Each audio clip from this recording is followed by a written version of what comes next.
Mga katrops, welcome back ulit sa aking channel, Sports React PH.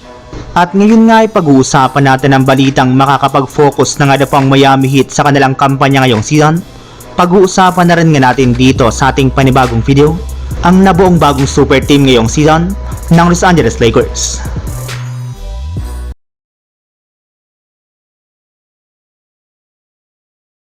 Nakahinga na nga po mga katrops ng maayos ngayon ang Miami Heat matapos nga po nalang tuluyan ng mai-trade at matanggal sa kanilang lineup si Jimmy Butler na nagbigay sa kanila ng problema at drama ng ilang buwan.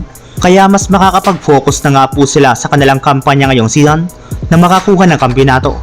At kasabay nga po ng pagpapaalis nila kay Jimmy Butler ay mas lumakas pa nga pong lalo ngayon ang kanilang lineup sa pagkakakuha nila sa kanilang mga bagong manlalaro na sina Andrew Wiggins, PJ Tucker at isang future first round pick.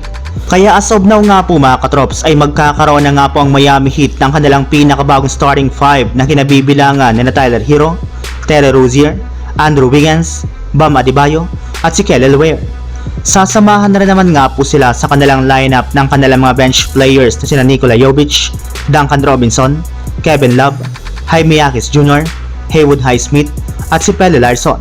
Pero hindi lang naman nga po ang kanilang lineup ang lumakas dito, bagkus mas gumanda pa nga po ang future ng kanilang prangkisa sa pagkakakuha nga po nila ng isang future first round pick na maaari nga po nilang magamit sa isang trade ngayon o di kay sa mga susunod na taon. Samantala, punta naman tayo sa ating sunod na pag-uusapan sa nabuong bagong super team ngayong season ng Los Angeles Lakers.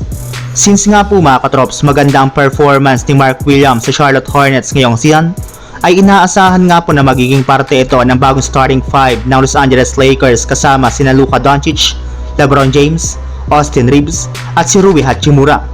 Sasamahan na rin naman nga po sila dito ng kanilang mga bench players na sina Gabe Vincent, Shake Milton, Dorian Finney-Smith, Jared Vanderbilt, Jackson Hayes, Christian Wood, Markieff Morris at si Maxi Kleber. Kung inyo nga pong mapapansin mga katrops, halos lahat nga po ng mga players ngayon ng Lakers lalo na sa kanilang first 5 ay matatangkad at merong malalaking pangangatawan. Kaya mismong si LeBron James na nga po nagsabi na sobrang na nga po siyang natutuwa ngayong season sa kanilang kasalukuyang lineup. Ngayon nga na po na nakakuha na sila ng bagong sentro, ay inaasahan nga po niya na mas magiging ready pa sila sa kanilang mga susunod na game, especially pagdating ng playoffs. Solid na rin naman nga po ang kanilang front court sa pagkakaroon ng mga big man. Meron na rin naman nga po silang shooting at higit sa lahat, mas humigpit na nga po ang kanilang depensa.